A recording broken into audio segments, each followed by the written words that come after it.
Hello friends, in the previous video we had seen that derivatives are such financial instruments which derive their value from the underlying asset. Derivatives are mainly of two types, futures and options. In the previous video we had covered futures and we had seen how businesses use futures agreement to mitigate their risk. And we also understood how futures agreement helps us hedge against price fluctuations. Literal meaning of hedge is that we make a boundary or fence around our house or farm so that we can protect our area. Let us now talk about options. So options are also basically one such method through which you can free your business from the tension of price fluctuations. That is, the work is exactly the same as that of futures. But the difference is that in the case of futures, there is a contractual obligation that the buyer has to buy the underlying assets on the specified future date he cannot deny. But if we talk about options, there is no contractual obligation in the case of options. Here, the buyer has the right to buy the underlying assets on or before the specified date if he wants, and even if he does not want to buy, it is his choice. There is no obligation here. Let's go back to the shoe example to understand options. In the previous video, we understood the futures contract from this example, where it was said that after 30 days, this person will give me 5,500 rupees and will ultimately take the shoes. But we just saw that in the case of futures, there is a contractual obligation. But this person made it clear that he does not want to get involved in any kind of contractual obligation. So I said, okay, no problem. I'm also ready to sign an options agreement with you, where there will be no contractual obligation. If you want, you can buy these shoes by paying me rupees 5,500 within 30 days or before. And if you don't want, don't take it. There is no tension. But in the case of options agreement, a token money is given. I said that you have to pay a token money of rupees 500. So the options agreement was signed on these terms and conditions. I immediately got token money of rupees 500 from that person, and the thing was that before 30 days or so, this person will have to give 5,500 rupees to me.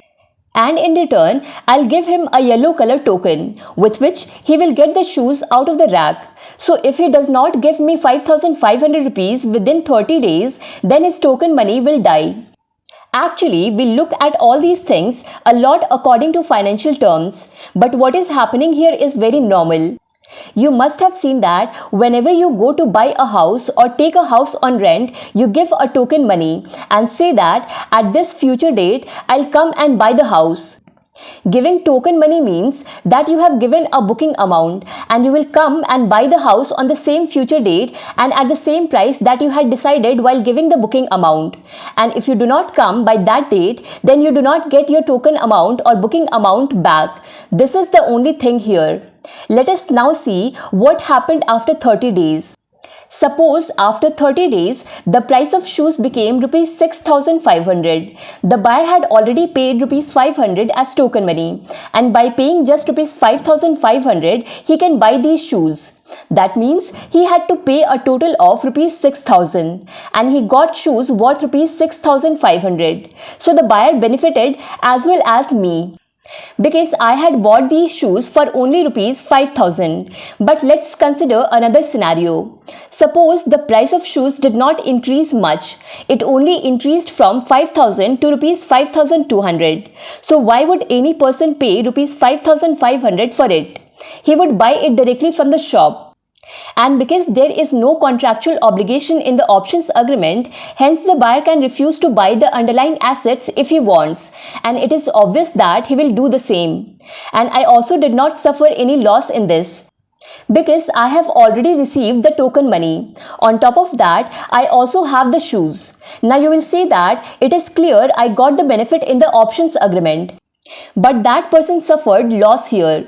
So its simple logic is that any person gives token money only when he feels that the rates of underlying assets may increase more in the future date. In such a situation, by giving this token money, he fixes the price of these underlying assets for himself. So basically, here he achieved two things by giving this token money. Firstly, price stability. He fixed the price for himself. And secondly, his risk is of maximum token amount. He will not have a loss more than that. Let us now look at this particular example by linking it to the actual situation of the actual stock market. Suppose today is 10th February. The price of shares of Adani Ports is 584 rupees, and due to Hindenburg reports, there is a lot of negativities spread in the market regarding Adani's stock. It is believed that in the coming time, the stock prices will be very volatile and can fall down a lot. Let us see how in such a situation I can hedge my risk with the help of options. For this, the first thing I'll do is that I'll immediately sell the shares of Adani Ports at the current price which I already have, and simultaneously buy the March end Adani Ports option. But while buying options, you should know for how much you are ready to buy Adani Ports in March. This value is called strike price. And I can see on Zerodha that options agreement of 600 price of Adani Ports for March end is available for token value of 50.10. I pay this token and enter into this agreement. I have taken the March option because I feel that by the end of March, whatever negative news there is about Adani stocks, its truth will come out, and only then I'll make my decision whether I want to remain in the stock or not. Let us see what will happen from this. Suppose the stock price, which is at 584 rupees in today's date, has come down to 300 rupees by March end. That is, the stock price has gone down by 284 rupees. If we talk about options, so when the stock price is available at 300 rupees, then why would I buy it at 600 rupees? So in this whole situation, the loss I have suffered is only of token amount, that is 50.10 rupees. But actually, my loss could have been up to 284 rupees. But because of buying this options agreement, I limited my loss. Now let's see its opposite case. Let us assume that in March end, the stock price increased from 584 to 984 rupees. That is, the stock went up by 400 rupees. And here I have the option that in March end, I can buy this stock at 600 rupees. So here my profit is 984 minus 600 rupees minus token amount, which is 50.10 rupees. So you can see that in this transaction I am getting a profit of 333.90 rupees. After seeing both these cases, you would be able to understand that my maximum loss here could have been of token amount. You cannot have a loss more than that, whereas there is no limit on profit here. The higher the stock goes, the more is your profit. So in this way, you can limit your loss, and this is called hedging. So in this video we covered options, and in the previous video we covered futures. The method of both is different, but the purpose is the same. If you want to fix the price of an asset for yourself at the future price, then you can do this with futures as well as with options agreement. You can use any of these methods for hedging. There is no tension. But keep one thing in mind, that in case of futures, there is contractual obligation, and in case of options, there is no contractual obligation. To cover Indian history and Indian economy in detail, follow Bookstawa playlist. Link is given in the description box. Thank you so much for watching and supporting Bookstawa.